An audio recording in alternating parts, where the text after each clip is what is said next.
கட்சி என்னுடைய பெயரை இந்த குழுவுக்கு போட சொல்லி சிபார் செய்யவும் இல்லை, அப்படி செய்யவும் இயலாது. அதே நேரத்தில் எங்கட கட்சியின் அரசியல் குழுவிலேயோ இல்லை மத்திய குழுவிலேயோ தீர்மானித்து என்னை அனுப்பப்படவும் இல்லை. கட்சி ஒரு விடயத்தை சொல்கிறது இவ்வாறான முடிவுகளை நீங்கள் எடுக்க வேண்டாம், எங்களுடைய கட்சியினுடைய நிலவரம் இப்படித்தான் இருக்கிறது, ஆகவே அதை மீறி நீங்கள் அப்படி நான் எடுக்க இல்லை. சுமந்திரன்கிட்ட வந்து நான் அட்வைஸ் கேட்டுக்கொண்டு அங்கே போகணும்ன்றதை நான் ஒரு நாளும் விரும்பேன்.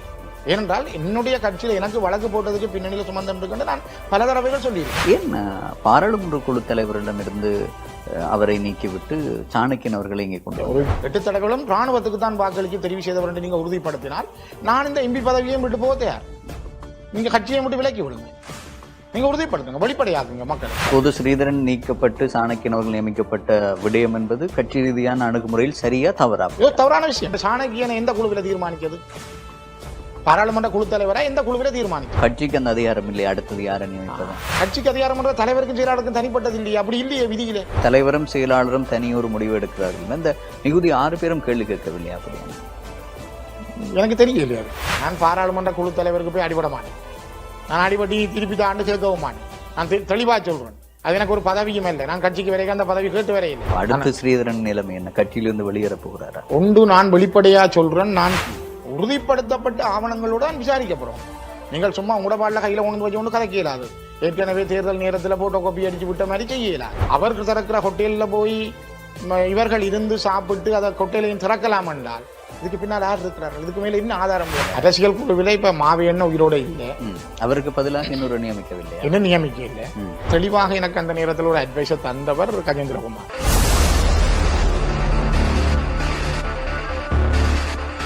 வணக்கம் நேயர்களே, மற்றும் ஒரு ஞாயிறு இரவு பொழுதில் ஸ்பாட்லைட் நிகழ்ச்சியில் இன்றைய நாளிலும் உங்களை சந்திப்பதில் மகிழ்ச்சி. இன்றைய ஸ்பாட்லைட் நிகழ்ச்சியிலும் கலந்து சிறப்பிப்பதற்காக ஒரு அதிதி காத்திருக்கின்றார்.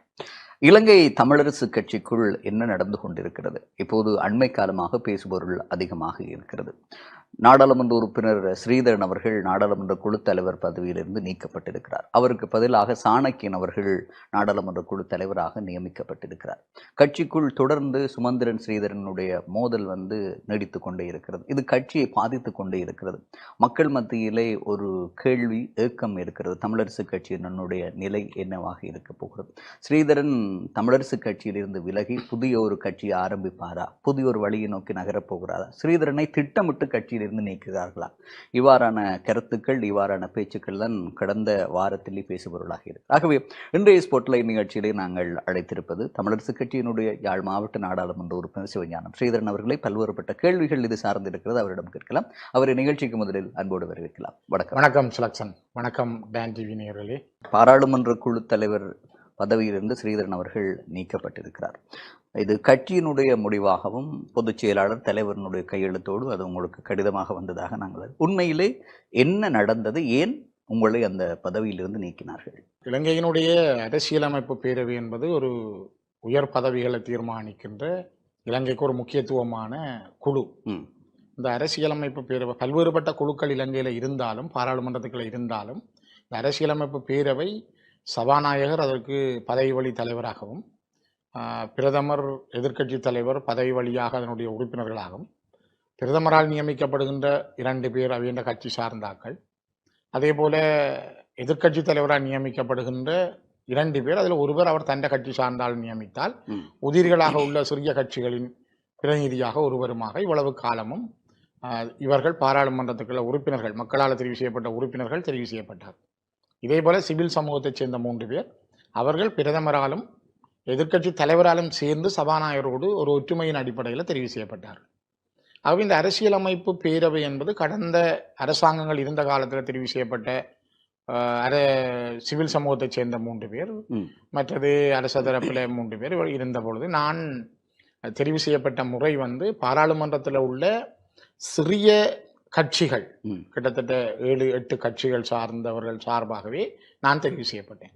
இப்போ சஜித் பிரேமதாசா தானும் அவர் ஆட்டோமேட்டிக்கா அவர் வாரார் எதிர்கட்சி தலைவர் என்ற வகையில் அவருடைய கட்சி சார்ந்த ஒருவரை அவர் தெரிவு செய்திருக்கிறேன்.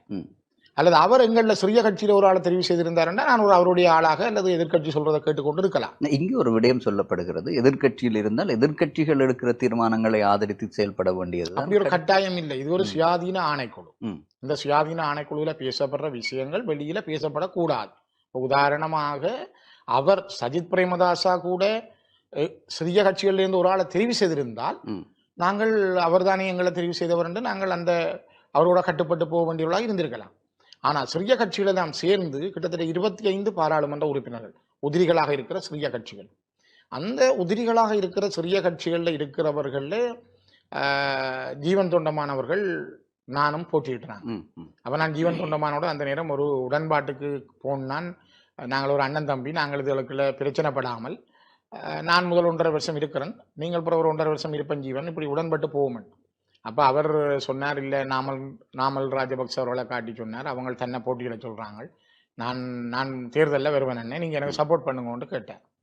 ஆனால் அதில் கொஞ்சம் தெளிவாக எனக்கு அந்த நேரத்தில் ஒரு அட்வைஸை தந்தவர் கஜேந்திரகுமார். அவர் சொன்னார், நீங்கள் 8 MP இருக்குது, நான் இருக்கிறேன், அடைக்கல் நான் இருக்கிறார், இன்னமும் 2 பேர் நீங்கள் ஆதரவு எடுக்கலாம், எடுத்து நீங்கள் போட்டிக்கிறீங்க, அது வெற்றியோ தோல்வியோ அதை கேட்குற உரிமை உங்களுக்கு இருக்கு, உங்களோட கட்சிக்கு இருக்கு, நீங்கள் அதை விடாதீங்க. அப்போ நான் அவ்வாறான ஒரு போட்டியில் இறங்குற பொழுது சாணக்கியன் அவர்கள் வந்து கேட்டார், இல்லை தான் அதுக்கு பொருத்தமானால் இது தேர்தல் வெல்ல வேணும், கஷ்டமாயிருக்கும் என்று சொன்னார். நான் ஏன்னா இல்லை, தேர்தலில் நான் வெல்லுவேன், நீங்கள் வாக்கு போட்டா சரியும். ஆனால் அந்த இடத்துல மஸ்தான் எங்களுக்கான ஆதரவை தந்திருந்தவர், தாகித்தண்டு ரிஷாட் வதீதின்ற கட்சியை சேர்ந்தவர் எங்களுக்கு ஆதரவு தந்திருந்தவர், அடைக்கல்நாதன், கஜேந்திரகுமார், எங்களோட கட்சியில் 8 பேர், மொத்தம் நாங்கள் 12 வாக்கு எங்களுக்கு கிடைத்திருக்க வேணும். ஆனால் எனக்கு 11 தான் கிடைத்தது. முஸ்லீம் காங்கிரஸை சேர்ந்த 2 பேர் அந்த வாக்களிப்பு நடக்கிற பொழுது அவர்கள் சொன்னார்கள், நாங்கள் இந்த வாக்களிப்பில் கலந்து கொள்ள இல்லைன்னு. அவர் யாருக்குமே வாக்களிக்கலை. அர்ச்சுனா மற்ற பக்கத்துக்கு தான் வாக்களித்தவர். அவர் எனக்கு வாக்களிக்கலைன்னு அவர் பகிரங்கமாகவே சொன்னார். அதே நேரம் அரசாங்க தரப்பில் 2 MPகள் அன்றைக்கு வர இல்லை, மொத்தம் 21 பேரில் 11 பேர் எனக்கு வாக்களித்திருந்தார்கள், 10 பேர் ஜீவனுக்கு வாக்களித்திருந்தார்கள். நான் தேர்தல் மூலமாக தெரிவு செய்யப்பட்டேன். கட்சி என்னுடைய பெயரை இந்த குழுவுக்கு போட சொல்லி சிபார் செய்யவும் இல்லை, அப்படி செய்யவும் இயலாது.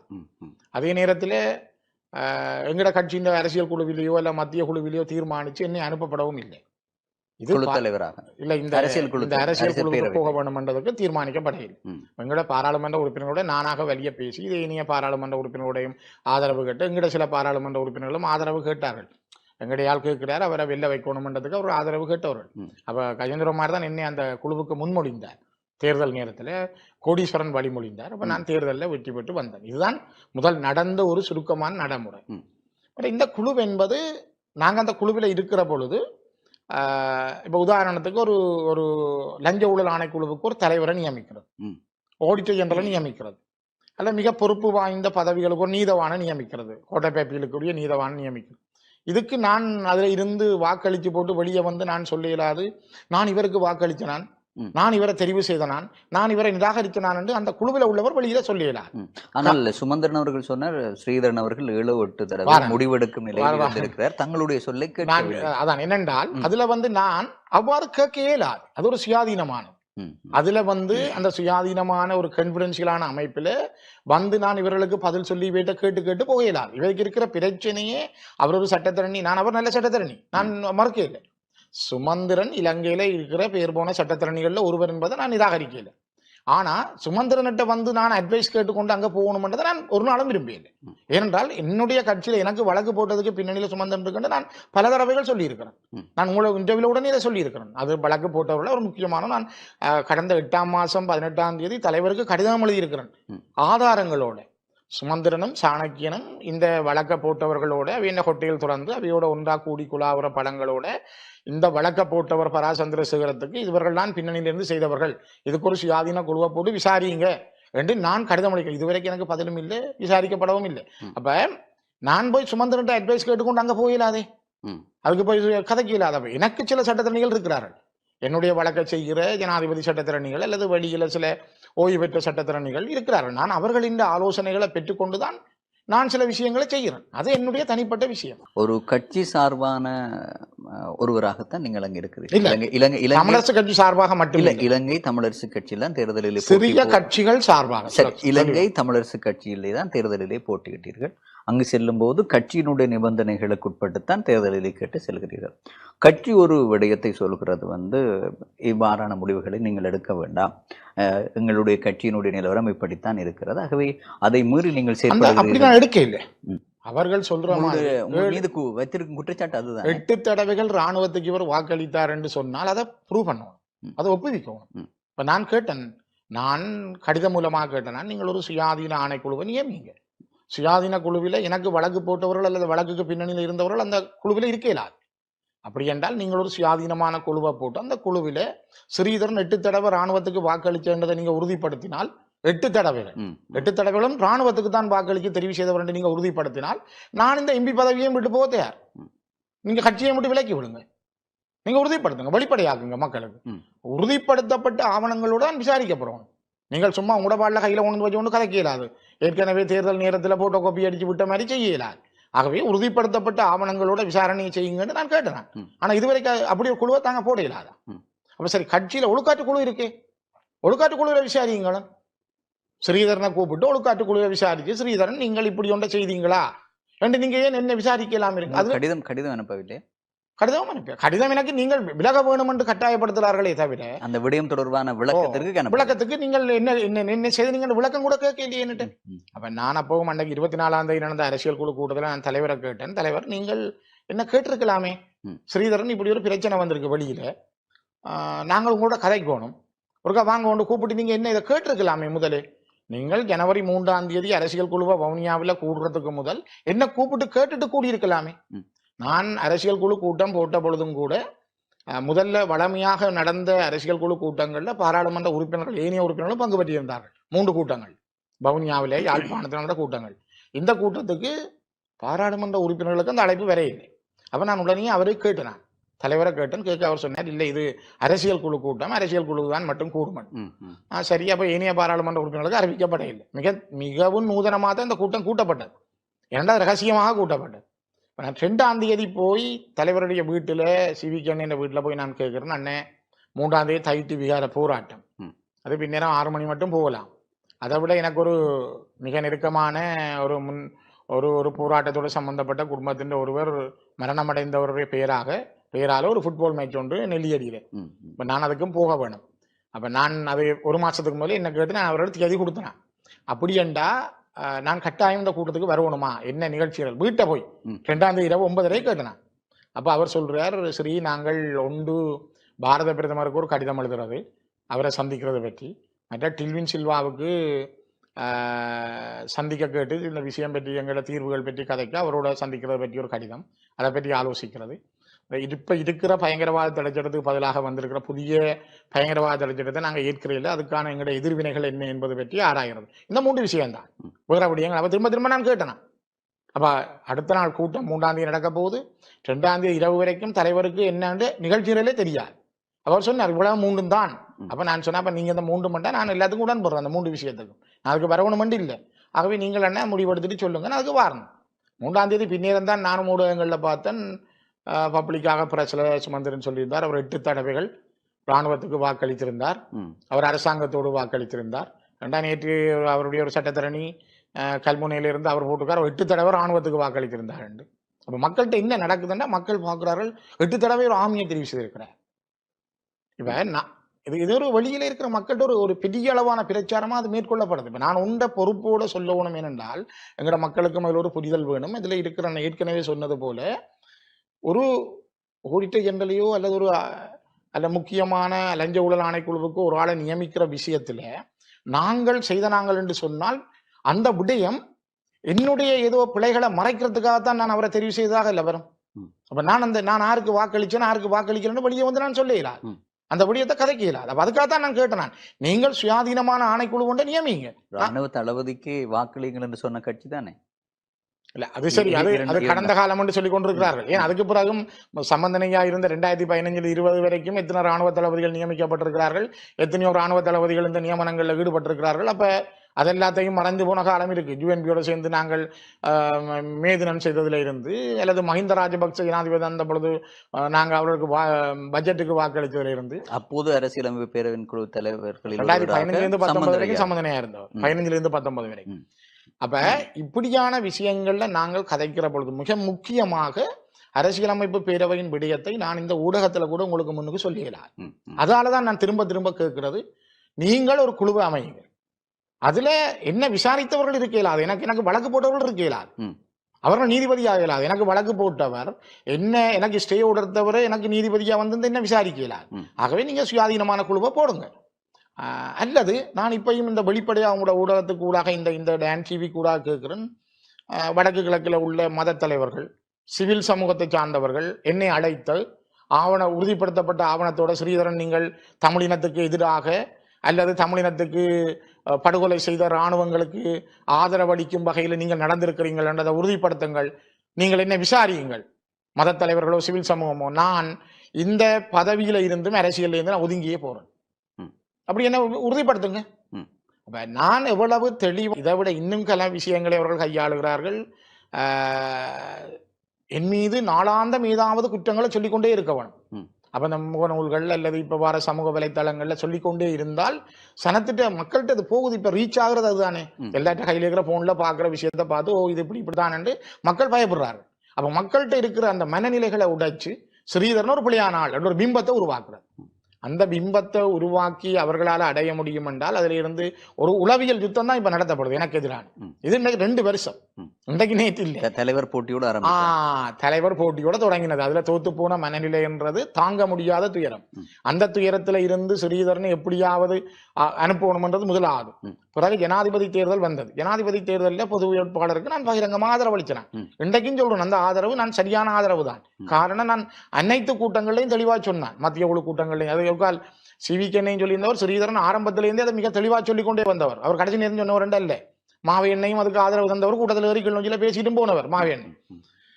நான் மிகவும் தெளிவா சொன்னது, எங்களுக்கு நடந்தது இனப்படுகொலை என்பதை சர்வதேச சமூகத்துக்கு சொல்றதுக்கான ஒரு 5 லட்சம் மக்கள் நாங்கள் வாக்களிச்சிருந்தால் இன்றைக்கு உலகம் எங்கட பக்கத்தை திரும்பி பார்க்கக்கூடிய மிகப்பெரிய ஒரு வாய்ப்பு எங்களுக்கு கிடைச்சிருக்கு. அதே போல வலிந்து காணாமல் ஆக்கப்பட்ட மக்களுக்கான சர்வதேச விசாரணை என்பதற்கு இன்றைக்கு நாங்கள் 20 லட்சத்துக்கு மேல மக்கள் இருந்தும் ஒரு 5 லட்சம் பேர் இன்னும் வாக்களிக்கலையே நாங்கள் அதுக்கு. அதை விட நாங்கள் கடந்த காலங்களில் பல ஜனாதிபதிகளுக்கு எல்லாம் இப்படி வாக்களிச்சு நாங்கள் கண்ட மிச்சம் என்ன, ஏதாவது அடைந்திருக்கிறோமா, முன்னேற்றம் கண்டிருக்கிறோமா, அரசியல் தீர்வு கண்டிருக்கிறோமா, அல்லது இந்த போர்க்குற்றங்களுக்கு நீதி கண்டிருக்கிறோமா, இன அழிப்புக்கு நீதியை கண்டிருக்கிறோமா? அப்ப எங்கள்கிட்ட இருக்கிற இந்த வாக்கென்று அந்த பலத்தை பயன்படுத்தி ஒன்றை நாங்கள் வெளியில கொண்டு வரணும். சமஷ்டி அடிப்படையிலான ஒரு அரசியல் தீர்வு தேவை என்பதை மீண்டும் மீண்டும் நாங்கள் வலியுறுத்தி இருக்கணும். அது கூட நீங்கள் சொன்னீர்கள் 2 வருடமாக இந்த போட்டி, இந்த குளிவரைப்புகள், அவதூறுகள் தொடர்ந்து கொண்டிருப்பதாக சொல்லுகின்றீர்கள்.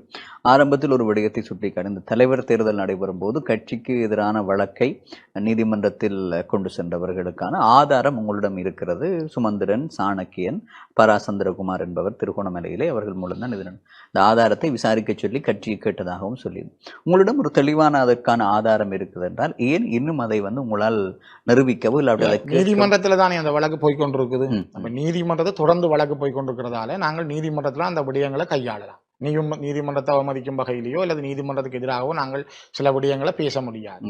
ஆனால் நான் மத்திய குழு கூட்டத்திலும் சொல்லியிருக்கிறேன், எனக்கு வழக்கு போட்டது இவர்கள் தான் என்று நான் வெளியிலையும் சொல்லியிருக்கிறேன். எழுத்து மூலமாகவும் அனுப்பியிருக்கிறேன். இவர்கள் 2 பேரும் அதுக்கு காரணமானவர்கள். ஒரு குழுவை வச்சு நிரூபிக்கப்பட்டால் எவரான முடிவுகளுக்கு அதை விசாரித்தா தானே அவர்களுக்கு அதுக்கான வழக்குல நாங்கள் அதை ப்ரூவ் பண்ணலாம் தானே. விசாரிச்சு இது சரிவுல கொண்டு எனக்கு எதிராக எங்களோட கட்சியில உள்ள ஒருவர் வழக்கு போட்ட பிறகு அவரை கூட்டிக் கொண்டு போய் நாங்கள் ஒரு பிரதேச சபையில மாலை போட்டு வரவேற்கிறோம் என்றால், பட்டாளமன் சூழல் பிரதேச சபையில உள்ள தவிசாளர் வரவேற்கிறார். நான் ஆதாரங்களோட அதுவும் ஒரு கடிதம் எழுதி நான் தவிசாளர் எங்களோட தலைவர், கட்சியின் தலைவர், இதை விசாரிச்சு எனக்கு இதை நிரூபியுங்க. 2 வரைக்கும் இல்லை. அவருக்கு திறக்கிற ஹோட்டல்ல போய் இவர்கள் இருந்து சாப்பிட்டு அதை ஹோட்டலையும் திறக்கலாம் என்றால் இதுக்கு பின்னால் யார் இருக்கிறார்கள்? இதுக்கு மேல இன்னும் ஆதாரம் வேணும். ஆகவே இதெல்லாம் தெளிவா நான் அவர்களுக்கு அனுப்பியிருந்தேன். இதை விட சுலக்ஷன், நான் 2024ஆம் ஆண்டு ஜனவரி 21ஆம் தேதி நான் தெரிவு செய்யப்பட்டேன், தலைவராக தெரிவு செய்யப்பட்டேன். தேர்தல் 2024ஆம் ஆண்டு ஜனவரி 24ஆம் தேதி டெய்லி எஃப்டி என்ற ஆங்கில பத்திரிகையில டிபிஎஸ் ஜெயராஜ் ஒரு பெரிய கட்டுரை எழுதுறார், ஒரு பக்க கட்டுரை எழுதுறார். செப்பரேட்டிசம், இலங்கையில ஸ்ரீதரன் தமிழரசு கட்சியாக பொறுப்படுத்திட்டார், அவர் தலைவராக வந்துட்டார், நாடு பிரிய போகுது, இங்க பிரிவினவாதம் ஊக்குவிக்கப்பட போகுது என்று அவர் கூவுறார், கத்துறார். என்னண்டா இங்க பிரிவினை வர போகுது. அந்த அளவு தூரம் சர்வதேச ராஜதந்திரிகள்கிட்டையும் சரி, சிங்கள மக்கள்கிட்டையும் சரி, அல்லது ஆங்கில ஊடகங்களை நிறைய படிக்கிற சர்வதேச மட்டத்திலையும் சரி, ஸ்ரீதரனை ஒரு பிரிவினவாதியாக காட்டுறதுல ஒரு மிகப்பெரிய அணி செயல்படுது. உங்களுக்கு தெரியும் டிபிஎஸ் ஜெயராஜ் ஆட்டமச்சானன் அவர்கள் எப்படி ஒரு கூட்டாக வேலை செய்கிறார்கள். இதப்ப தொடங்கினது நான் தலைவராக தெரிவு செய்யப்பட்ட 3ஆம் நாளே இது வாங்கிட்டு இந்த வேலை திட்டம், இந்த உளவியல் யுத்தம் துவங்கிட்டு. அப்ப வெளியில உள்ள ராஜதந்திரிகள், சிங்கள மக்கள், சிங்கள புத்திஜீவிகளிடம் ஸ்ரீதரன் ஒரு பிரிவினைவாதி. ஆனா அதே தமிழ் மக்களிடம் என்ன சொல்றது, இவர் ராணுவத்துக்கு வாக்களிச்சுட்டேன், இவர் ராணுவ இப்ப அம்பிகா சக்குலநாதன் சொல்றா ஸ்ரீதரன் ராணுவத்துக்கு வா. இதை டிபிஎஸ் ஜெயராஜ் எழுதினதை பற்றி அம்பிகா சக்குலநாதன் கதை கேள்வியே. எந்த காரியாலயத்துல எனக்கு எங்களோட ஆபீஸ்ல கொண்டு வந்து வச்சு எங்கள்கிட்ட இருந்த இப்ப இருக்கிற தவிசாளர் வேளமாலிதனையும் என்னுடைய செயலாளரையும் அரெஸ்ட் பண்ணி 13 மாதம் வச்சிருந்தார்கள். அப்ப அமரர் கௌரி சங்கரி தவராஜா தான் அந்த வழக்கை ஃபைல் பண்ண. சுமந்திரன் அந்த வழக்கு வந்து பிறகு பேசினவர். கௌரி சங்கரி தவராஜா ஃபைல் பண்ணின வழக்குல நாங்கள் 13 மாதங்களுக்கு பிறகு அவர்கள பிழை இல்லை என்று மன்னிப்பு கேட்டு வெளியில வந்தார்கள். நான் கொழும்புக்கு பயணம் செய்கிற பொழுது 2011 பங்குனி மாதம் உடுக்குளம் பகுதியில் வச்சு கோத்தபாயாண்ட ஒட்டுக்குழுவால சுடப்பட்டேன். அன்றைக்கு அந்த ஒட்டுக்குழு சுட்டவர் வந்து அன்றைக்கு கிவுலோயா போராட்டத்தில் முன்னுக்கு நிற்கிறார். அவர் முன்னுக்கு நின்று அவர் போராட்டத்தில் இன்றைக்கு அவர் கட்சி ஆகிட்டார். அதே நேரம் 6 தடவைகள் 4ஆம் மாடி விசாரணைக்கு போனேன். 6 தடவைகள். ஒருக்கா ஜெயலலிதாவர்தனை என்னோட 4ஆம் மாடி விசாரணைக்கு வந்தவர், தவராசான்னு ஒருக்கா வந்தவர். இந்த அளவு தடவைகள் நான் போகிற பொழுதெல்லாம் கௌரி சங்கரி அக்கா தான் அடிக்கடி எனக்குரிய அட்வைஸை தந்து நீங்க இப்படி கதைக்கணும் என்று சொல்லி நான் போய் வந்த நேரம் எல்லாம் எனக்குரிய மிகப்பெரிய பாதுகாப்பாக இருந்தவர் தவராசாண்ணையும் கௌரி சங்கரி அக்காவும். அப்ப அந்த நேரங்களில் எல்லாம் இந்த நலன் விரும்பிகள் அல்லது இராணுவம் பற்றி கதைக்கிறவர்கள் நாங்க பாதிக்கப்பட்ட பொழுது ஒரு தரம் குரல் கொடுக்க இல்லை. இதை விட எங்கட காரியாலயத்துல நான், மாவேண்ண, சுமந்திரன், சரவணபவன் 4 எம்பிமார் நாங்கள் 2013ஆம் ஆண்டு ஒரு கூட்டம் நடத்தி கொண்டிருக்கிறோம். 500க்கும் மேற்பட்டார்கள் சிங்கக்கொடியோட வந்து அது சந்தூரமார் உட்பட ஒரு பெரிய அணியை வந்து எங்களோட ஆபீஸ்ல கல்லெறிஞ்சு எங்களோட ஆபீஸை நிர்மூலமாக்கி அவருக்கு மேல் வெடியெல்லாம் போலீஸ் வச்சுதான் கடைசி அந்த அவர்கள் வெளியில போனது. சிங்கக்கொடியோர் வந்து ஆபீஸை தாக்கினார்கள். அப்ப அந்த நேரத்தில் ஒரு மனித உரிமையாளரும் கதைக்கல. ஆக அம்னஸ்டி இன்டர்நேஷனல் மட்டும்தான் எங்களுக்காக ஒரு குரல் கொடுத்தது. இந்த இடத்துல நான் ஒன்று ஞாபகப்படுத்தணும். ஆனந்த சங்கரி ஐயா அந்த கைது செய்யப்பட்ட வேளமாலிதன் மற்ற என்னுடைய செயலாளருக்காக ஒரு முறை அவர் ஒரு அறிக்கை விட்டிருந்தவர். ஆனா எங்கட கட்சியை சார்ந்த அந்த நேரம் பாராளுமன்ற உறுப்பினர்களா இருந்து இன்றைக்கு ஸ்ரீதரன் ஆமிக்கு போட்டாருன்னு சொல்ற சுரேஷ் பிரேமச்சந்திரனோ, அம்பிகா சக்குலநாதனோ, அல்லது சுமந்திரனோ, அல்லது சம்பந்தனையாவோ, மாவேன் யாருமே பாலிமன்ல பேச இல்லையே எங்களை பற்றி ஒரு வார்த்தை கதை கேள்வி. அரசியலமைப்பு பேரவையிலிருந்து ஸ்ரீதரன் விலக வேண்டும் என்ற ஒரு கடிதத்தை அனுப்புகிறார்கள். ஸ்ரீதரன் அதிலிருந்து விலகவில்லை. இப்போதும் அரசியலமைப்பு பேரவையினுடைய ஒரு உறுப்பினராக இருக்கிறார். அது பாராளுமன்றத்தினுடைய சிறு கட்சிகள் தெரிவு செய்கிறது, வாக்குமூலம் என்ற விடயம் இருக்கிறது. ஏன் பாராளுமன்ற குழு தலைவரிடமிருந்து அவரை நீக்கிவிட்டு சாணக்கியன் அவர்களை இங்கே கொண்டு ஒரு ஜனநாயக கட்சியில எந்த விசாரணையும் இல்லாமல் அரசியல் குழு நாங்க சொல்றோம் நீ விலகணும் என்றால் அதுல இருக்கிற ஒரு ஆள் சொன்னார் கட்சி முடிவெடுத்தா போகணும். இதுக்கு முதல் ஒரு சின்ன கேள்வி, பாராளுமன்ற குழு தலைவரை எவ்வாறு தெரிவு செய்யப்படுவது? அது பாராளுமன்றத்தில் தெரிவு செய்யப்படுவது. நான் பாராளுமன்றத்துக்கு வந்தது 2010ஆம் ஆண்டு. 2010ஆம் ஆண்டு, 15ஆம் ஆண்டு, 20ஆம் ஆண்டுகள்ல சம்பந்தனையா தான் பாராளுமன்ற குழு தலைவர். தொடர்ந்து எனக்கு தெரிய 15 வருஷங்கள். அது எவ்வாறு தெரிவு செய்யப்படுவார்? அது பாராளுமன்ற உறுப்பினர்கள் கூடி, அப்ப 2-3 கட்சிகளாக இணைந்திருந்தாங்க. பாராளுமன்ற உறுப்பினர்கள் தமிழ் தேசிய கூட்டமைப்பாக இருந்தது. அப்ப கூட்டமைப்புல 6 தலைவர், 6 பேச்சாளர், 6 கொறடான்றது தீர்மானிக்கப்படுறது. அப்ப அது ஒரு பெரிய விஷயமா இல்லை. நாங்கள் எதுவும் முக்கியமான தேவைகள் வரைக்கும் மட்டும் தான் கூடுறது, மற்றபடி விட்டுறது. இதாலதான் பிஎஸ்ஏன வழக்க வெல்ல முடியாம போனது. பிஎஸ்ஏனவே ஒரு காலம் கட்சியை விட்டு நீக்க முடியல, கடைசி வரைக்கும் ஒரு எம்பியா இருந்தவர். காரணம் பிஎஸ்ஏனே எங்கட கட்சியில் அங்கத்தவராகி கேட்கல தேர்தல் 2010ஆம் ஆண்டு. அதை விட பாராளுமன்ற குழுவை நாங்கள் கூடி கதைக்கிற பொழுது அறிக்கையிட்டு கையெழுத்து வாங்க இல்லை. அவர்கிட்ட கையெழுத்து பண்ணி எங்களோட கூட்டங்கள் அவர் பங்கு பெற்றதாக கூட இருக்கே இல்லை. அப்ப அதால பிஎஸ்ஏனை விலகி போன பிறகு எங்களால் அவர் மீது வழக்கு தொடர முடியல. அப்ப இது எங்களுக்கு மிகப்பெரிய விழுக்காடு. அப்ப நாங்கள் பாராளுமன்ற குழுவில் தான் இவ்வளவு காலம் நடந்தது. 2010 15 வரையும் அரியநீதன் கொறடாவா இருந்தவர். 15 20 நான் கொறடாவா இருந்தான். 20 24 வரைக்கும் சால் சிறுமலாதான் கொறடாவா இருந்தவர். அப்ப எங்கட கட்சியில இந்த முறை நாங்க தனியா கேட்டபடியால் இவர் சத்தியலிங்கத்துக்கு இது கொடுக்கறதுக்காக அரசியல் குழு கூடினது. கட்சியினுடைய அரசியல் குழு அவனியால கூடினது. கூடும் பொழுது அங்க வச்சு இவரை தெரிவு செய்தது மாவையண்ணையை தான் நான் தெரிவு செய்யணும். 1 வருஷம் என்றாலும் அவருக்கு கொடுக்க வேணும் தேசிய பட்டியல் என்று இல்லை 70 வயதுக்கு மேற்பட்ட ஆக்கள் விடுங்கொண்டு சிவிக்கு எண்ணெய் பிறகு கதைச்சு மாவையண்ணையும் பிறகு ஒத்துக்கொண்டு அதுக்கு பிறகு அது சத்தியலிங்கத்துக்கு தேசிய பட்டியலை கொடுத்தாது. அப்போ அதில் வச்சு கருத்தை சொன்னார்கள். அதில் நான் பார்த்தேன் நோக்கமா இருந்தது என்னென்றால் சாணக்கியனுக்கு அதில் வச்சு சாணக்கியனுக்கு தான் பாராளுமன்ற குழு தலைமையை கொடுக்க முயற்சித்தவர். இப்போ நான் தான் சொன்னேன், நான் 4வது தடவையும் தேர்தல் கேட்டு தான் வந்திருக்கிறேன். தேர்தல் மூலமாக தெரிவு செய்யப்பட்ட ஒரு மூத்த உறுப்பினர். பாராளுமன்ற குழு தலைவராக நான் இருக்க வேண்டிய பொறுப்பு எனக்கு உரியது. நீங்க அது பறிக்கிறது நாகரிகம் இல்லை. இல்ல நீங்க பறிச்சா அது வேற உங்களோட விஷயம். அப்ப மாவி என்ன சொன்னவர் இல்ல, அது அவர் ஸ்ரீதரன் தான் பாராளுமன்ற குழு தலைவராக இருக்கணும். சிவிகேனையும் அதுக்கு ஆதரவு அளிச்சவர், மற்றாக்கள் அதுக்கு ஆதரவு தரையில்லை அதுல வச்சு. அப்ப அது அரசியல் குழுவில் எடுக்க வேண்டிய ஒரு முடிவா போனது என்னன்னா, இதை வேற திசைக்கு மற்றாக்கள் கொண்டு போக முயற்சித்ததால் அப்ப உடனடக்கன்னு சுமந்திரன் தான் சொன்னார். அப்ப பாராளுமன்ற அலுவலர்களுக்கு சாணக்கியன் இருக்கட்டும், அதே போல குரடாவா சத்தியலிங்கம் இருக்கட்டும், அவரே தீர்மானித்தார் 2 பேரையும். இப்ப மற்றாக்கள் ஒன்றும் கதைக்கல. நானும் இப்ப நாங்கள் பாராளுமன்ற குழு தலைவராக வர்ற பொழுது ஒரு கிழக்கில் சேர்ந்த ஒரு ஆளுக்கு அதை கொடுக்கல, நான் அதை எதிர்க்கவும் விரும்பவில்லை. ஏனென்றால் உண்மையில ஒரு பாராளுமன்ற குழு தலைவராக இருக்கிறவர் தான் பாராளுமன்ற அலுவல்கள் குழுவில் பிசினஸ் கமிட்டியில இருந்தால் தான் அவருக்கு தெரியும் கமிட்டியில என்ன கதைக்கிறது, அதை கொண்டு ஏனைய பாராளுமன்ற உறுப்பினர் கொடுத்து போறது. இப்ப ஐயா சம்பந்தனையா இருக்கிற பொழுது பிசினஸ் கமிட்டிக்கு இவர் தான் போய்கொண்டு இருந்தவர் சுமந்திரன். ஏன்னா ஐயா அந்த கூட்டங்களுக்கு போறதில்லை. ஆனா ஐயாவோட அவர் கலந்து ஆலோசிச்சு இந்த விஷயத்தை கையாண்டாரு. ஐயா இறந்த பிறகு கூட நான் கேட்டேன், செல்வமண்ண இருக்கிறார் அடைக்கல், நான் நீங்க கேட்டா தெரியும், நான் கேட்டேன் அந்த 1 மாதமும் 1.5 மாதம் அந்த பாராளுமன்றம் இருக்குது. அந்த பீரியட்டுக்குள்ள செல்வமண்ண பாராளுமன்ற குழு தலைவராக இருக்கட்டும், அவர் சீனியர் எம்பி தானே, நீங்க இருந்த மாதிரியே பிசினஸ் கமிட்டியில இருந்து இதை கொண்டு போனா ஒரு ஒற்றுமையை பலப்படுத்தி அடுத்த தேர்தலை நாங்க எல்லாருமா சேர்ந்து கேட்கலாம். இல்ல அது சரி வராது, அது கொடுக்கலான்னு அந்த ஐயா செத்து அடுத்த பாராளுமன்றம் நடக்கும் வரைக்கும் பாராளுமன்ற குழு இருக்கே, பாராளுமன்ற குழு தலைவரும் இருக்கே. அப்ப இந்த நிலைமைகள் எல்லாம் ஒரு ஒற்றுமை இன்மைகளோட தான் போய்கொண்டே இருந்தது. அப்ப ஒன்று அரசியல் குழுவில் அன்றைக்கு தீர்மானிக்கப்பட்ட விஷயம் அரசியல் குழுவில் இருந்து அது உண்மையில மத்திய குழுவில் கொண்டே பாஸ் பண்ணியிருக்கோம். நாங்களும் கட்சியில சிலதுகள் பிளெக்சிபிளா சரி அது எல்லாம் நல்லது, எல்லாரும் ஒற்றுமையா போறானே, இதுல நாங்கள் இன்னத்த பாராளுமன்ற குழுவுக்கும் அரசியல் குழுவுக்கு என்ன அதிகாரம் இருக்குதோ அதுதான் பாராளுமன்ற குழுவுக்கும் இருக்கு. அப்ப பாராளுமன்ற குழுவை நான் தலைவராக வந்த உடனே நான் ஒரு முறையை கையாண்ட, நான் ஏற்கனவே பிஎஸ்ஐன இவர்கள் இருந்த அனுபவத்தை வச்சு ஒவ்வொரு பாராளுமன்ற குழுவின் கதைக்கப்படுற விஷயங்கள் எழுதணும், அறிக்கையா எல்லாரும் நாங்கள் கையெழுத்து வைக்கணும். நாங்கள் என்ன நேரம் துவங்கி நேரம் வரையும் கூடினாங்க அந்த அறிக்கையை மாதம் மாதம் நாங்கள் மத்திய குழுவுக்கு அனுப்பணும், தலைவருக்கு அனுப்பணும், தலைவர் மத்திய குழுவில் சமர்ப்பிக்கணும். அதுதான் முறை. எங்கட அரசியல் அமைப்பு எங்கட கட்சி யாப்பின் விதி 8 பிரகாரம் அரசியல் குழு, பாராளுமன்ற குழு, மாகாண சபை உறுப்பினர்கள் குழு, உள்ளூராட்சி மன்ற உறுப்பினர்கள் குழு, ஒழுக்காட்டு குழு, இப்படி குழுக்கள் இருக்கு. இந்த குழுக்கள் ஒரு குழு அரசியல் குழு. அப்ப இந்த அரசியல் குழு என்றது அதற்கு நடவடிக்கை எடுக்கிறதுக்கு இருக்கா இல்லையான்றதுலாம் இனி காலம் தான் தீர்மானிக்கணும். வேறு தவறு நடந்திருக்கலாம், இவ்வளவு நாளும் நாங்களும் சிலதை சரி இருக்கட்டும் இப்படியே கொண்டு போவோம் என்றதுக்காக நாங்கள் இருந்து கொண்டோம். பொது ஸ்ரீதரன் நீக்கப்பட்டு சாணக்கியன் அவர்கள் நியமிக்கப்பட்ட விடயம் என்பது கட்சி ரீதியான அணுகுமுறையில் சரியா தவறா? தவறான விஷயம். நான் அதை எதிர்த்தேன். நான் 24ஆம் தேதி நடந்த கூட்டத்துல அரசியல் குழுவில் நான் சொன்னேன், நான் இதை ஏற்றுக்கொள்ள இல்லை. நான் என்னுடைய பாராளுமன்ற உறுப்பினர் பாராளுமன்ற குழு தலைவரை பறிக்கிறத நான் ஏற்றுக்கொள்ள இல்லை. ஆனால் சபாநாயகருக்கு கடிதம் அனுப்பி இருக்கிறார்கள். சாணக்கியன் தான் தான் இப்போ சாணக்கியன் சரி, அப்ப சாணக்கியனை எந்த குழுவில தீர்மானிச்சது? பாராளுமன்ற குழு தலைவரா எந்த குழுவில தீர்மானிச்சது?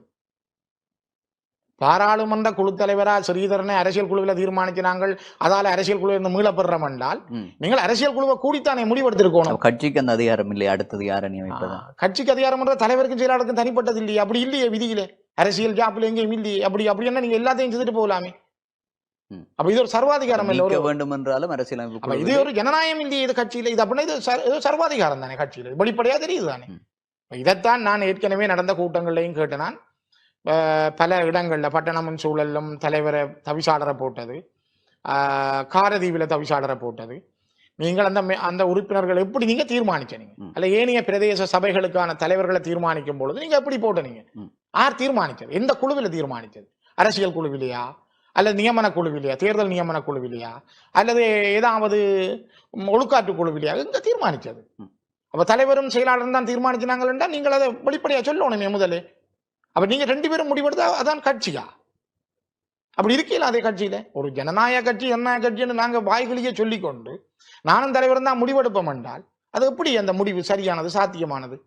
சரி, ஸ்ரீதரனை நீக்கிறது நீங்க அரசியல் குழுவில முடிவெடுக்கிறீங்க.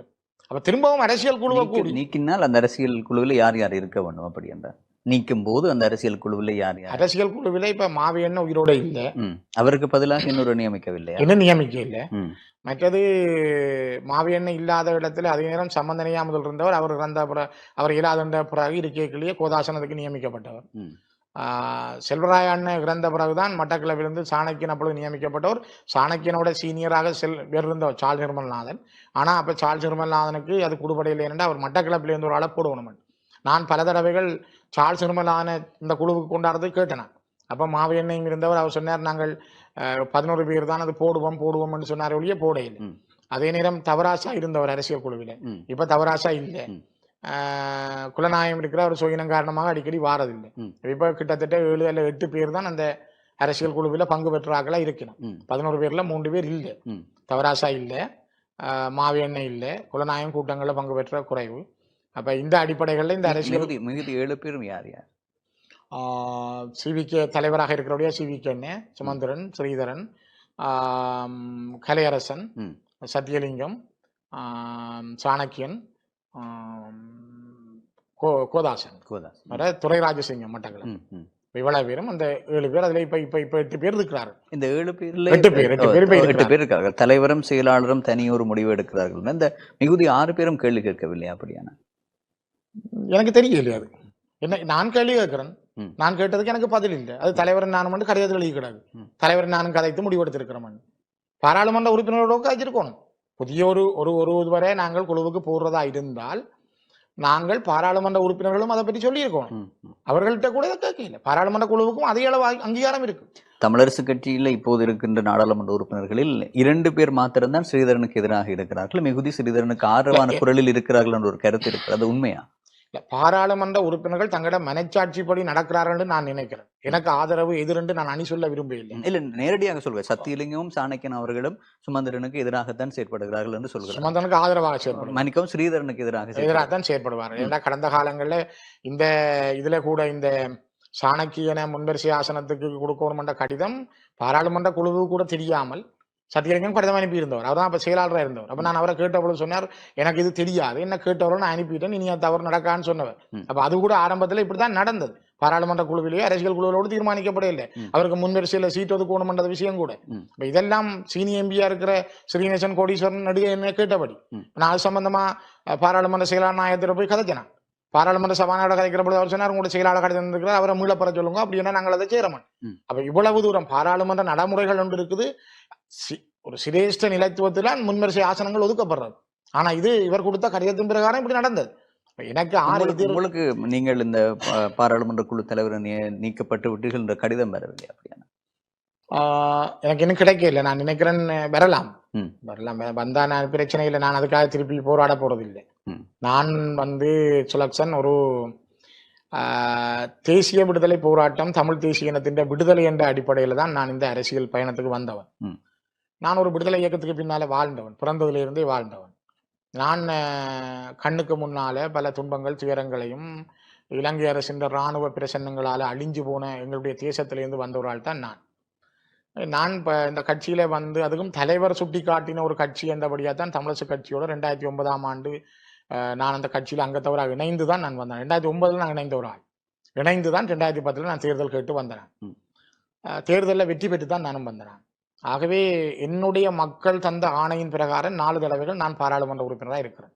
மக்களுக்கு நான் ஒரு நேர்மையானவனாக, உண்மை சொல்லுவனாக நான் இருக்க வேண்டும். அதனாலதான் நான் வெளிப்படையாகவே இதில் சொல்றேன். நான் என்னுடைய மக்களுக்கு விரோதமாக, மக்களுடைய எண்ணங்களுக்கும் அவர்கள் இருந்த ஆணைக்கு விரோதமாக நான் ஒரு காலமும் நடக்கவும் மாட்டேன்.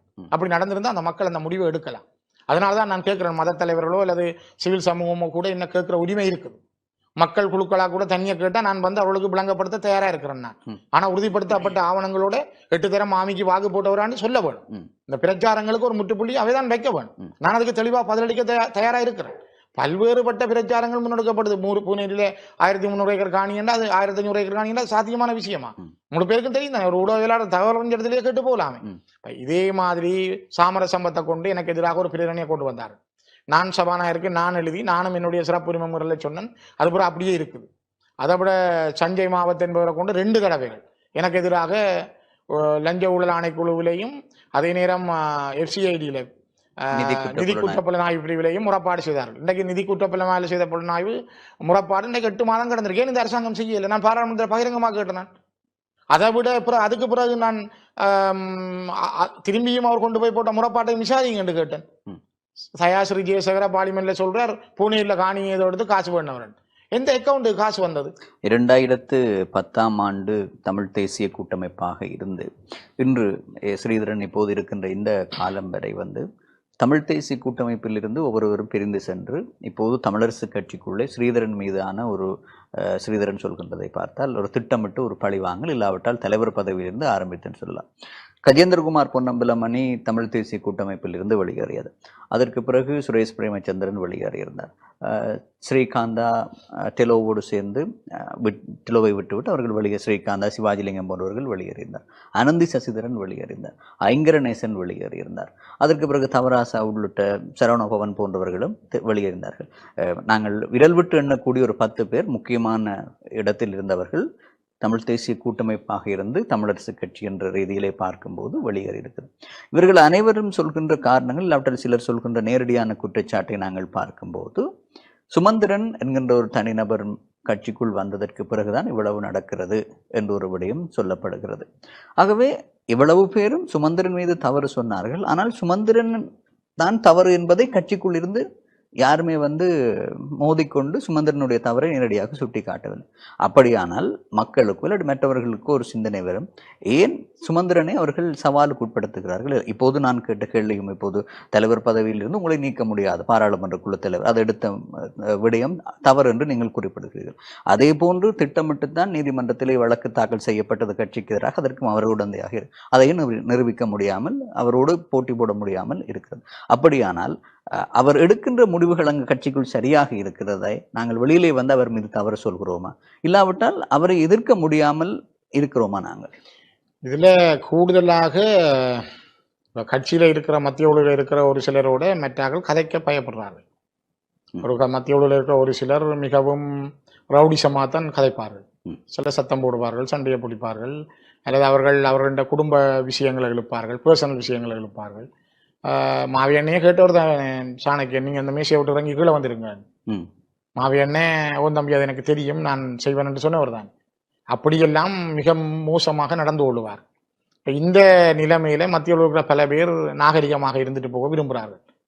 மற்றது மத்திய குழுவிலையும் இன்றைக்கு 10 பேருக்கு மேல இல்லை, 41 பேர் இருந்திருந்தா முதல். இன்றைக்கு அதுல முக்கியமா தெரிவு செய்யப்பட்ட 10 பேருக்கு மேல இன்றைக்கு அதுல இல்லாமலே வெளியே போயிட்டார். சில பேர் வராமலே, இப்ப உதாரணத்துக்கு திருவண்ணாமலையில தண்டாயுதபாணி, மன்னார்ல சுராய்வா, அம்பாறையில ராஜேஸ்வரன் போன்றவர்கள் மத்திய குழுவுக்கு தாங்களே வராமல் விட்டுட்டார். தொடரசிங்கம் ஐயா இறந்துட்டார், சம்பந்தன் ஐயா இறந்துட்டார். இப்ப இதுல இருந்த டாக்டர் சிவமோகன் இடைக்கால தடையில நிற்கிறார். சரவணபவன் வெளியேறிட்டார். அரியநேந்திரன் பொது வேட்பாளராக போயிட்டார். தவராசா வெளியேறிட்டார். மாவையா இல்ல. அப்ப இப்படி எல்லாம் ஒரு பெரிய கிரௌடே இன்றைக்கு இல்லாம போயிட்டு. அப்ப அவர்கள் சொல்லக்கூடியதுதான் சரி என்று சொல்லக்கூடிய அளவுக்கு சில பேர் இருக்கிறார்கள். அதுக்குள்ள அந்த அந்த கட்சிக்கு நின்று போராடக்கூடிய அளவுக்கு நாங்கள் சில விஷயங்களை சொல்லலாம். அப்ப அடுத்து ஸ்ரீதரன் நிலைமை என்ன? கட்சியிலிருந்து வெளியேற போகிறாரா? ஒன்று நான் வெளிப்படையா சொல்றேன், நான் கட்சியிலிருந்து போக மாட்டேன். நான் இந்த தமிழரசு கட்சியில தான் நான் ஒரு தலைவர் காட்டிய சின்னத்தின் பாதையில நான் வந்தேன். ஆனால் எதிராக எடுக்கின்ற முடிவு அவர்களா விலத்தி விடணும். நான் ஸ்ரீதரன் பிழை என்றால் ஸ்ரீதரன் மீதான குற்றங்கள் நிரூபிக்கப்பட்டு அது மத்திய குழுவில முடிவெடுத்து மத்திய குழு என்ன வழியில விடட்டும். அதுக்கு பிறகு யோசிப்போம் என்ன செய்யலாம். ஆனால் தமிழரசு கட்சியினுடைய ஒரு உறுப்பினராகத்தான் நான் இருக்கிறேன். எனக்கு இந்த அங்கலாய்த்து கொண்டு அந்த கட்சி இந்த கட்சி என்று 1000 கட்சி ஓடியலாம். ஒவ்வொரு கட்சிகளையும் போய் நின்று தேர்தல் கேட்கிறவனும் இல்லை, கேட்கவும் இல்லை. நான் சொன்ன மாதிரி ஆரம்பத்திலேயே ஒரு தேசிய விடுதலை இயக்கத்துக்கு பின்னால ஒரு மிகவும் உறுதி வாய்ந்த ஒரு தலைவருக்கு பின்னால பிறந்து வளர்ந்து அந்த வாழ்க்கையை நேரடியாக கண்ணால பார்த்து வளர்ந்த ஒருவன். அதுக்கப்புறம் ஒரு கட்சியில தான் நான், அதுக்குன்னு தலைவர் காட்டின கட்சி என்றபடியால் அந்த சின்னத்தை காட்டினபடியா நான் அந்த கட்சியில இருக்கேன். 2005ஆம் ஆண்டு தமிழ்ச்செல்வனை நேரடியாக என்னோட கதைக்கிற பொழுது ஒரு திருமணத்துல வச்சு எனக்கு சொன்னார் இந்த விளக்கத்தை. எனக்கு அப்பவே ஒரு ஈர்ப்பு வந்தது. சரி, இந்த கட்சி ஒரு நிரந்தரமான கட்சி, இது ஒரு கௌரவமான கட்சி, இதுக்கான காரணம் என்ன என்பதை நான் தமிழ்ச்செல்வன் அவர்களிடம், அரசியல் துறை பொறுப்பாளர் தமிழ்ச்செல்வன் அவர்களுடன் நான் படித்துக் கொண்டது. அதனால அந்த கட்சியில நான் இன்றைக்கும் தொடர்ந்து இருக்கிறேன். நான் இடையில அரசியல் செய்யறதுக்காக பதவிக்காக ஓடியந்தவன் அல்ல. அதனாலதான் நான் இந்த பதவிக்காக நான் அடிபட போறதும் இல்லை. வச்சிருங்க. நீங்களா என்ன விலத்தி விட்டால் அது மக்கள் முடிவெடுப்பினர். அது மக்களுக்கு தெரியும் ஸ்ரீதரனுக்கு என்ன நடந்தது, ஸ்ரீதரனுக்கு இப்பொழுதும் என்ன நடந்து கொண்டிருக்குது. உளவியல் ரீதியாக ஸ்ரீதரன் தானா, நீங்க சொன்ன இப்ப எத்தனையோ பேர் வெளியேறி போனார்களே, அது மாதிரி ஸ்ரீதரனும் வெளியே போகணும் தான் இவர்கள் விரும்புகிறார்கள். அதுக்கான அனைத்து படிநிலைகளையும் மெல்ல மெல்ல செய்கிறார்கள். நான் எழுதின கடிதத்துல கூட, இப்ப கடைசியா எழுதின கடிதத்துல கூட நான் எழுதியிருந்தேன், நீங்கள் என்ன கட்சியை விட்டு விலத்துறதுக்கான நடவடிக்கை எடுக்கிறீர்கள், இது ஒரு மிக மோசமான காரியம் என்பதை நான் மிக தெளிவாக எழுத்துலையும் கொடுத்திருக்கிறேன். அவை நான் மக்களுக்கும் சொல்றேன், என்ன கட்சியை விட்டு விலத்துறதுக்கான அல்ல கட்சியிலிருந்து அவமானப்படுத்தி நானா வெளியேறணும் என்பதற்கான கடும் முயற்சிகள் மேற்கொள்ளப்படுது. ஆனா அதுல இருந்து ஒரு காலமும் நான் பின்வாங்க மாட்டேன். எப்படி ஸ்ரீதரன் தனக்கு எதிரான தனி மனிதனாக ஸ்ரீதரன் போராடுவார் கட்சியில. ஒரு மனிதனாக போராடுவார். என்ன பிடிச்சு அன்றைக்கு அங்கர்நேசன் சார் அங்கேயே பேசியிருக்கிறார் பார்த்தனான். அவர்கிட்ட உடுப்ப கலட்டி அவரை நிர்வாணமாக்கி வெளியே அனுப்புவங்க அவர் வெளியில வர வேணும் என்று அவர் பேசியிருக்கிறார். அது உடுப்ப கலட்டுறது அந்த நேரம் பார்ப்போம் அவர் கலட்டுறாரா இல்லையான்னு. ஒரு தனி மனிதனாக என்னுடைய இனம் சார்ந்து இளைய தலைமுறைக்கு ஒரு செய்தியை சொல்லக்கூடிய வகையிலையும் நாளைய சமூகம் நம்பிக்கை வைத்து நடக்கக்கூடிய வகையிலும் சகிப்புத்தன்மையும் பொறுமையும் ஒரு கட்சியில எவ்வளவு தூரம் நின்று பிடிக்கலுமோ நின்று பிடிக்க வேணும் என்பதை சொல்லுகின்ற ஒரு மனிதனாக ஸ்ரீதரன் கடைசி வரையும் இருப்பார். இவ்வாறு கட்சிக்குள்ளே பிரச்சனை, உள்ளுக்குள்ளே முரண்பாடு தொடர்ந்து கொண்டிருந்தால் தமிழ் மக்களினுடைய நிலைமையை எவ்வாறு நாங்கள் கையாளப் போகிறோம்? எனக்கு தெரிந்து இந்த நாடாளுமன்ற தேர்தல் தொடங்கி தலைவர் தேர்தல் வந்த பின்பு அதிலிருந்து இன்று வரை தமிழரசு கட்சியினுடைய நடவடிக்கைகளிலே 175% மேற்பட்டது கட்சிக்குள்ளான பிரச்சனையும் அது சார்ந்த பேச்சுக்களும் தான். இந்த நிகழ்ச்சியில் கூட அரைவாசிக்கு மேல் பகுதியும் அது பற்றி தான் பேசியிருக்கேன். ஏன்னா முக்கியமாக சுலக்ஷன் நீங்க சொல்ற உண்மை என்னண்டா, கடந்த 2024ஆம் ஆண்டு ஜனவரி 21 தலைவராக நான் தெரிவு செய்யப்பட்ட நாளில இருந்து மக்களுடைய பிரச்சனைகளை பேசுவது தொடர்பிலையோ அல்லது எங்களோட மக்களின் தேவைகளை பற்றி பேசுறதுலையோ எங்களோட கவனம் குவிக்கப்படாமல் கட்சிக்குள்ள இருக்கிற விஷயங்களையும் கட்சியில எங்களை வேற திசைக்கு கொண்டு போற விடயங்களும் தான் எங்களுடைய கவனங்கள் அதிகமாக போக்கஸ் பண்ணப்படுது. இன்னைக்கு அதுகின்ற தோல்விதான் யாழ்ப்பாணத்துல 3 எம்பிபி எடுத்தது. யாழ்ப்பாணத்துல பாராளுமன்ற தேர்தலுக்கு ஆசனங்கள் கொடுக்கிற பொழுது என்னால ஒரு தடவை என்னோட சேர்த்து போட முடியல. கட்சியில நான் சொன்னவர்கள் இப்ப சசிகலா ரவிராஜ போடலாது, தள்ளு வெளியில விட அவ எடுக்கலாது. தவராசா நான் கேட்டேன், நாமினேஷன் குழுவில் 2 பேரையும் நான் கேட்டேன், கேட்கசியாவே போடலாது, வெளியே தள்ளி விடு. சரவணமோன கொடுக்கலாது, தோத்தவர் கொடுக்கலாது. அப்ப இப்படியெல்லாம் நடந்த பிறகு அவர்கள் இந்த தேர்தலில் போய் மேடையில சொன்னது என்ன, பார் லிஸ்ட்டை வெளியிடுங்க, தமிழ் மக்களுக்கான உரிமை பிரச்சனை கொள்கை சொல்லல, சொன்னது என்ன, பார் லிஸ்ட்டை வெளியிடுங்க, பார் லிஸ்ட்டை வெளியிடுங்க. சில பேர் பார் எடுத்திருக்கிறார்கள், இதைத்தான் சொல்லி பிரச்சாரம் செய்தார்கள். மக்கள் தீர்ப்பளித்தார்கள். அதுக்கு பிறகும் சரி, பாராளுமன்றத்தில் கூட நான் இருக்கிறேன் வந்து பக்கத்தில் இருந்து கூட அவர்கள் சொல்றது என்ன, நீங்கள் கிளிநொச்சியில் 5000 பேருக்கு ஒரு பார் இருக்குது, கிளிநொச்சி மக்களுக்கு எப்படி போனா பார் லிஸ்ட்டை வெளியிடுங்க. இதான் எனக்கு பக்கத்தில் இருக்கிறவரும் பேசுறாரு வந்தனன். ஆனா அவர் பேசுறவர் மட்டக்களப்பு மாவட்டத்தில் எத்தனை பார் இருக்குன்னு சொல்லியிருந்தேன், கிளிநொச்சிலாம் இருக்குன்னு சொல்றேன். நான் தகவல் அறியும் சட்டத்தில் எல்லாம் எடுத்து தான் வச்சிருக்கிறேன். ஆனால் நான் மட்டக்களப்பு மக்களை நான் நோக்கடிக்க விரும்பவில்லை. அல்லது மட்டக்களப்பு மக்கள்கிட்ட இப்போ நாங்கள் மார்க்கத்தின்படி முஸ்லீம் மக்கள் குடிக்கிற இல்லைன்னு சொன்னால் அவர்கள் குடிக்காதவர்கள் போய் இனியவருக்கு இத்தனை பார் இருக்குன்ற லிஸ்ட்டை முதல்ல அவர் எடுத்து பார்க்க வேணும். இப்போ இதெல்லாம் எங்கே நடந்ததுண்டா, இப்படி நாங்கள் தொடர்ச்சியா எங்களுக்குள்ள இருக்கிற உள்வீட்டு பிரச்சனையும் மிக மோசம் கேவலமாக இருக்கு. இன்றைய பாருங்க, ஒருத்தர் பாராளுமன்ற குழு தலைவராக வந்துட்டு டொவி கொடுத்து பெனர் கட்டி எப்போ நடந்தது வரலாற்றில், எங்க நடந்தது, எங்கட மண்ணில எங்க நடந்தது? அதிலும் ஒரு ஸ்ரீதரனை நாங்க ஒரே கட்சிக்கு இருந்து ஒரு மூத்த தலைவரை விழுத்தி போட்டு நாங்க ஒரு ஆளுக்கு கொடுத்துருக்கிறோம், அவருக்கு நாங்க டொபியும் கொடுத்து இதுவும் காட்டுறோம்டா. யாழ்ப்பாணத்துல திருகோணமலையில மட்ட அது சாணக்கியன் மீது உள்ள விருப்பா இல்ல ஸ்ரீதரன் மீது ஸ்ரீதரன் மீது கொண்ட கோபம், ஸ்ரீதரன் மீது கொண்ட கோபம்ன்றதுக்கும் அப்பால அதை ஸ்ரீதரனுக்கு ஒரு உளவியல் ரீதியாக ஒரு அடிக்கணும். இப்படி செய்தால் ஸ்ரீதரன் பார்த்து பார்த்து இதை வாங்கி கொண்டிருப்பார். இப்ப நடக்கிறது முழுவதும் உளவியல் யுத்தம் தான். இதோட மிகப்பெரிய நாடுகள்ல நடக்கிற மாதிரி ஒவ்வொருத்தருக்கும் கொடுக்கப்பட்ட உளவியல் டோர்ச்சர். போன முறை சார்ல்ஸ் நிர்மல்நாதன் தேர்தலுக்காக விட்டார், அவர் நேரடியா சொன்னார், நான் எனக்கு மன ரீதியா கேட்கல, அவ்வளவு டோர்ச்சர் எனக்கு, அதால நான் அதுல இருந்து விலகி இருக்கிறேன். அதே மாதிரி நான் அவரை போன கிழமையும் சந்திக்கிற பொழுது அவர் சொன்னார், எனக்கு இந்த மன நீங்க நின்று பிடிக்கிற மாதிரி என்னால பிடிக்கலான்னு. நான் அதான் மாவட்ட தலைமையை விட்டுட்டு போயிட்டேன். மாவட்ட கிளை செயலாளரை விட்டார் ரவிகரன். எல்லாருக்குமே இருக்கிற பிரச்சனை என்ன, அவையின் கிளை செயலாளர் தான் பதவியை ராஜினாமா செய்தார், அவர் மாவட்ட கிளை தலைவரை ராஜினாமா செய்தார். இப்படியே ஒவ்வொருத்தருடையும் இருக்கிற எண்ணங்கள் இன்றைக்கு மக்கள்கிட்ட என்ன நடந்ததுங்கிற கட்சி வெற்றி இன்றைக்கு போக போக எங்க நிக்கிறோம், போய் எல்லாத்திலும் விழுந்து போய் நிக்கிறோம். இன்றைக்கு நாளைக்கு ஒரு மாகாண சபை தேர்தல் இருந்தா என்ன நடக்கும் ஒவ்வொருத்தரும் கேட்கிறாரு. ஒவ்வொருத்தரும் கேட்கிற பொழுது அதுக்கான பதில் எங்க இருக்கு எங்கள்கிட்ட? உண்மையில என்பிபி மீது மக்கள் காதல் கொண்டு வாக்களிக்கல. எங்கட கட்சியில இருந்த கோபம் ஏனைய தமிழ் கட்சிகள் மீது அந்த பற்று வேற இல்லை மக்களுக்கு. அதால மக்கள் என்ன செய்தார்கள், ஒரு தீர்ப்பு தந்தார்கள், எங்களுக்கு ஒரு தண்டனை தந்தார்கள். இது உங்களுக்கு தரப்படுற தண்டனை, இதுக்கு பிறகு நீங்க திருந்தே இல்லை என்றால் நீங்கள் எங்கள்கிட்ட வராதீங்க என்றால். ஆனால் பொறுப்பு இதிலே ஸ்ரீதரனுக்கு அதிகமாக இருக்கிறது. கட்சியினுடைய தலைவர் பொதுச் செயலாளர் என்பதை தாண்டி இந்த நாடாளுமன்ற தேர்தலிலே 66,000க்கு மேற்பட்ட வாக்குகளை தமிழரசு கட்சி பெருமாக இருந்தால் பெற்றுக்கொண்டால் அதிலே விருப்பு வாக்குகளில் அதிகமாக 32,000க்கு மேலே ஸ்ரீதரனுக்கு தான் வழங்கப்பட்டது. அவர்தான் ஒரே ஒரு உறுப்பினராக நாடாளுமன்றத்திலே யாழ் மாவட்டத்திலிருந்து தெரிவு செய்யப்பட்டார். ஆகவே ஸ்ரீதரனுக்கு தான் இங்கே அந்த மக்களினுடைய பொறுப்பு அதிகமாக. அதை எப்படி கையாளப் போகிறார் இந்த சூழ்நிலையிலே? நான் கட்சி ரீதியாகவும் சரி, ஏனைய கிராமங்களிலும் மக்களை சந்திக்கிறது, மக்களுக்கான அரசியல் விளக்கத்தை கொடுக்குற விஷயங்கள்ல நான் என்னால முடிஞ்ச அளவுக்கு செயற்படுறேன்.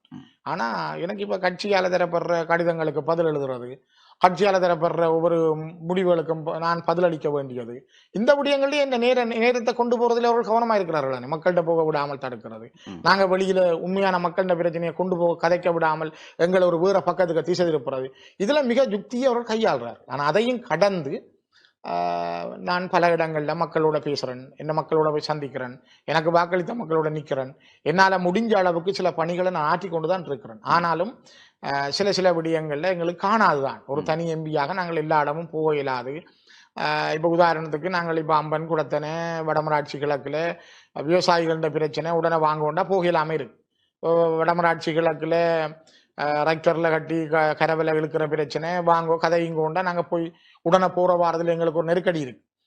நெடுந்தீவுல இருக்கிற மீனவர்களுடைய பிரச்சனை, இந்திய ரோடர் படகுகளின் பிரச்சனைண்டா பிரச்சனைகளை போய் பார்க்க வேணும். இப்ப இடைக்காடு, அச்சுவேலி, பத்தமேனி விவசாயிகளை சந்திக்கிற பொழுது அவர்கள்ட்ட இருக்கிற பிரச்சனை, கிளிநொச்சியில ஒவ்வொரு கிராமமாக ஒவ்வொரு இடங்கள்லையும் இருக்கிற பிரச்சனைகள், ஒரு மிகப்பெரிய நீண்ட நிலப்பரப்பு.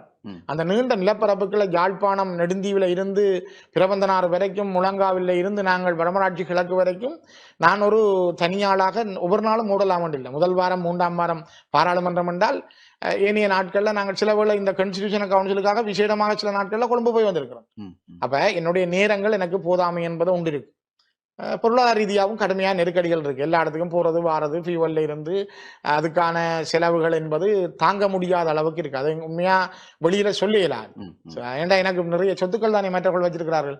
அப்ப நாங்க சொல்ல போனா அதை நம்புற அளவுக்கு சமூகத்துல யாரும் இல்லை. ஆனால் ஒவ்வொரு நாட்களும் நாங்கள் வேனுக்கு ஃபியூவல் போடுறதுல இருந்து நாங்கள் போற வாரது, ஒரு மரணச்சடங்குல இருந்து ஒரு நல்லது கெட்டதுக்கு போற ஒரு திருமண வீடோ அல்லது புது வீடோ ஒரு 4 பேர் கேட்கிற பொழுது சில இடங்களுக்கு நாங்கள் போய் வாரது வரைக்கும் எங்கட பக்கம் இருக்கு. இந்த விடயங்கள் எல்லாத்தையும் கடந்து மக்களை சந்திக்கிறதுல நான் ஒரு மரணச்சடங்குக்கு நான் தவறாம போக நான் முயற்சிக்கிறது ஏனென்றால் அந்த ஒரு மரணச்சடங்குல கிட்டத்தட்ட ஒரு 200 பேர் 300 பேர் 100 பேர் இருப்பாரு. அப்ப அங்க போய் அந்த மரணச்சடங்குக்கு அஞ்சலி செலுத்துற மட்டும் இல்லை, அவளை கண்டொருக்கா அண்ணன் கொண்டு போறது, அம்பி ஒன்று போறது, அக்கா ஒன்று போறது கூட கிட்டத்தட்ட ஒரு மக்கள் சந்திப்பு தான். அது மரணச்சடங்குல செத்த விட்டு அரசியல் என்று மற்றவர் சொல்லிக் கொண்டாலும் நான் கண்ட அனுபவம், ஒரு மரணச்சடங்குல நான் கூடுதலாக அவருடைய துயரத்துல பங்கு கொள்றோம்ன்றது ஒரு பக்கம். ஆனால் அந்த இடத்துல அந்த மக்களோட நிக்கிறான், இவன் எங்களோட நிக்கிறான், இவன் ஒரு நல்லது கெட்டது நடக்க வாரான் என்ற எண்ணத்தை மட்டும் எங்களால உருவாக்க முடியுது. மற்ற தெரியும் எங்கட மக்களுக்கு ஸ்ரீதரன் எங்க பிறந்து வளர்ந்தவர், அவர் இந்த நாட்டை விட்டு ஓடையில பிள்ளைகள் குடும்பத்தை இங்கதானே வச்சிருக்கிறேன். நான் பிள்ளைகளை கொண்டு போய் நான் எங்கே யாரோடையும் விட இல்லையே. நான் இப்ப என்னுடைய பிள்ளைகள் இங்கேயும் படிச்சது. இப்ப நான் ஒரு சின்ன வயசுல அவர்கள் கிளிநொச்சியில படிச்சிருந்தாலும் என்ற பாதுகாப்பு கருதி எனக்கு ஏற்பட்ட அச்சுறுத்தல் நான் யாழ்ப்பாணத்துல வீடு எடுத்திருக்கிற பொழுது அவர்கள் யாழ்ப்பாண பாடசாலைகள்ல படித்தார்கள். இப்ப இன்றைக்கு அவர்கள் இங்கதான் இருக்கிறார்கள். அப்ப என்னுடைய பிள்ளைகள் கூட பிள்ளைகளையே இழுத்து பேசுற அளவுக்கு நிலைமை மாறிட்டு, என் மகனை நாளைக்கு நான் மிக கவனமா சில வீட்டை சில விசர்கள் பதிலளிக்காம இருக்கிறதுக்கு காரணமே நாளைக்கு அவர்கள் மனைவி மகளை கூட இழுத்து கதைக்கிற அளவுக்கு நிலைமைகள் போயிடும். அப்ப நாங்க ஒரு அரசியல்ல இருக்கிறாங்க, இன்னைக்கு ஒரு அதை எப்படி சொல்றது, ஒரு ஒரு ஒரு கேவலமான நிலைக்கு போய் கொண்டிருக்கிறோம். அப்ப குடும்ப உறுப்பினர்களை எழுப்ப இதை முதல் தொடக்கி வச்சவரை டிபிஎஸ் ராஜ் தான். மாவியண்ணேரை சேர்த்த உள்ள சிறிதரன் அரசியல் செய்கிறார் ஒரு பெரிய கட்டுரை எழுதி அவருடைய மகன் அதுக்கு ஆயுதப்படுத்தினவர், அப்படி செய்தவர், ஒரு கருப்பு சட்டக்காரன் நின்றவர்னு சொல்லி மகன் பேரையும் போட்டு எழுதினேன். அப்ப அதுக்கு பிறகு வேற வரையாகலாம் மகனை போட்டு இழுத்து இன்னைக்கு பாராளுமன்றம் வரையும் கதைக்கிறார்கள். அப்ப இது ஒரு எவ்வளவு கேவலமா போகுது அரசியல். நாங்க அடுத்தவண்ட குடும்பத்துல இல்ல அடுத்தவற்ற பிள்ளைகளை பற்றி, குடும்ப நிலைமைகளை பற்றி, அல்ல அடுத்தவர் யாரும் முடிக்க போற திருமணங்களை பற்றி நான் பேச வரையில்லை. இல்லை. ஏனென்றா அது அவருடைய பர்சனல் விஷயம். அது அவருடைய குடும்பம், பிள்ளைகள், அல்லது அவர்கள் திருமணம் முடித்த முறைகள், அல்லது அவர்கள் உண்மையா தமிழ் தேசியத்தோடு இருக்கிறார்களா, தமிழ் தேசியத்தை விட்டு நிற்கிறார்களான்னு நான் சொல்ல வரையில்லை. ஆனால் அவர்கள் என்ன செய்கிறார்கள் என்றால் அதே ஆக்கள் சம்பளம் கொடுத்து ஆள் வச்சு சில மீடியாக்களுக்குள்ளால குடும்பங்களை தாக்குற அளவுக்கு முன்னேறி இருக்கிறாண்ட உண்மையில மிக கேவலமான ஒரு அரசியலுக்கு நாங்க போயிட்டோம். இதுதான் இன்றைக்கு நாங்கள் இந்த அளவு தூரத்துக்கு நிற்கிறோம். ஆனால் இப்ப நான் நினைக்கிறேன் சில பேர் சிந்திக்க தள்ளப்பட்டிருக்கிறார்கள், சமய தலைவர்கள் சரி அல்லது சிவில் சமூகம் சரி, அவர்கள் இந்த கட்சிக்கு நடக்கிற குத்துவெட்டுகள், இவர்கள் எடுக்கிற முடிவுகள் தொடர்பில் வெளியில ஒரு சமூகம் சிந்திக்க தள்ளப்பட்டாலும் அந்த சமூகத்தை எப்படி அதை கையாள போறாருன்னு எனக்கு தெரியல. நான் நேற்று கூட வரைக்கும் ஒரு மத தலைவரை நான் ஒரு கடையில் சந்திக்க கிடைச்சது. நான் அவர் கதைக்கிற பொழுது அவர் சில விஷயங்களை சொன்னார். நான் அவரோட கேட்டு போட்டு வந்தேன். ஆனால் நாங்கள் இந்த அடிக்கடி நாங்கள் சொல்ற விஷயம் என்னென்றால், நாங்கள் ஒரு தேசிய இனமாக இந்த எங்களோட மக்களின் உணர்வுகளை, மக்களுக்கு இருக்கிற அரசியல் அபிலாஷைகளை அடுத்த சந்ததியிட்ட கையளிக்கிற பொறுப்பொன்றை தான் நான் செய்யலாம். நான் இன்றைக்கும் பகிரங்கமாக இன்றைக்கு இருக்கிற சந்ததியிட்ட நான் கேட்கிறேன். இன்றைக்கு கிளிநொச்சியில சுதந்திர தினத்துக்கு எதிரான கரிநாளை நடத்தினது பல்கலைக்கழக மாணவர்கள். கிட்டத்தட்ட இந்த பிள்ளைகள், அதுல என்னுடைய நான் வளர்த்த பிள்ளைகள் பல்கலைக்கழகம் போய் பல்கலைக்கழகத்திலிருந்து மாணவர்களாக வந்து நிற்கிறார்கள். நான் அதை கண்டு அன்றைக்கு நான் என் மனசுல ஒரு திருப்தி இருக்கு. நான் கிட்டத்தட்ட 15 வருஷம் செய்த அரசியல்ல அவர்கள்ட்ட நான் இதை ஒப்படைச்சிருக்கிறேன் என்ற ஒரு நம்பிக்கை எனக்கு இன்றைக்கு வந்திருக்கு.